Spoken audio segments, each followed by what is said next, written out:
Hello guys, today I'm going to tell you about that Magma Finance token. Now before we start the video, let's share my legal disclaimer. This video is only for educational purpose. Do your own research for the investing. According to the white paper, Magma Finance is a decentralized non-custodial liquidity protocol built on the Sui blockchain. The protocol introduces an AI-driven adaptive liquidity market maker ALM designed to address the endemic challenges of capital efficiency and liquidity fragmentation within the Sui decentralized finance ecosystem.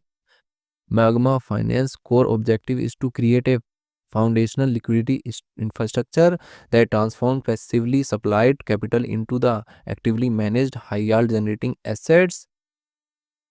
Magma Finance is a decentralized exchange focused on adaptive liquidity solution for move based blockchains like Sui, combining concentrated liquidity models within AI-driven market-making tools.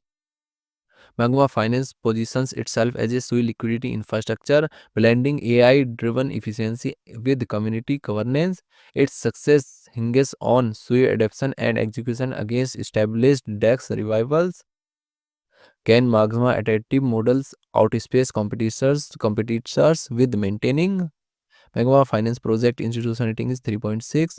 Magma Finance token total supply is 1 billion and circulating supply is around 190 million Magma token. Magma token is listed on Binance Alpha, Gate.io and other exchanges. If I share my opinion with you, then this project up to 75% chances that it is a legit or good project. So guys, don't take my opinion as a financial advice. Do your own research for the investing. Thanks for watching.